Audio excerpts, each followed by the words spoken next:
everybody, it's Cameron. This is I Love This Movie, and this week we're talking The Last Duel. The Last Duel was directed by the legend Ridley Scott. It stars Adam Driver, Matt Damon, Jodie Comer, and Ben Affleck. It tells the tale of literally, I think, the last duel in the history of France.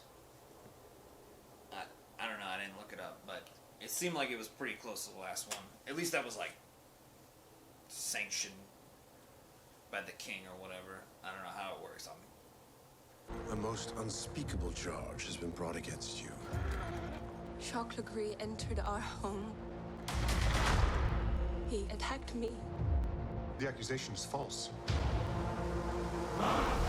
You know, this movie didn't do very well at the box office, and I think that's a shame. Obviously, you can't judge a movie by its box office performance. That's preposterous, but, you know, Ridley Scott has been making movies for like 40 years, and this guy is still churning them out. Like, he shot 2 movies during the pandemic. That's incredible.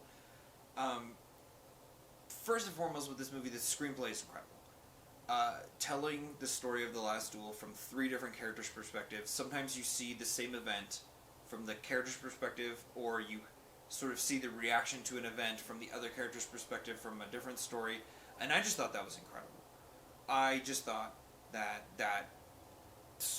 layout, that skeleton, was just an incredible setup for a film. And I don't know if I've ever seen a movie that was 3 succinct parts that, you know, each tell the story, or, you know, parts of the story from a different perspective. I thought that was incredible.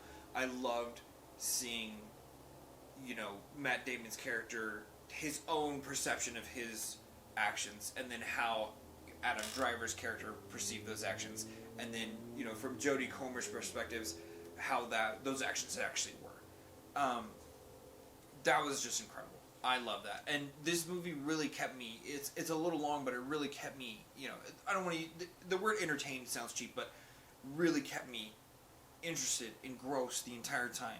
I really was interested to see how this story would go, and it's just, you know, sort of sad that this film that takes place during, you know, the Middle Ages is still so poignant, is still so powerful in our day and age. You know, a story like this, you know, we still see it today, you know, and I just think that is just incredible. Like, Ridley Scott is still so good, and I don't know if they wanted this movie to be sort of Me Too, but it so perfectly encapsulates the sort of the struggle that women have gone through throughout the entire history of, you know, of the world, not just in the past, you know, obviously 4 or 5 years, but just incredible, just from the screenplay perspective. And nobody does swords better than Ridley.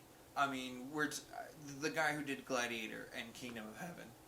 I mean, what more can you ask for? I mean, the action sequences are incredible. It's incredibly directed, incredibly written, super well acted. I really hope that this movie can find an audience on video on demand, on iTunes. So, yeah, if you see it on iTunes, rent it. I promise you it's worth it. This is just an incredible story. It's such a good movie. It's just one of those movies that, you know, I wish Hollywood would make more of. So it is a shame that this movie didn't do very well, but, you know, if you see it, please give it a chance. You know, watch it, rent it, please. So this has been I Love This Movie. I'm Cameron. This week we talked The Last Duel. We're talking a different movie every week, alright? So make sure to like, subscribe. I'll see you next week. I say before all of you, I spoke the truth.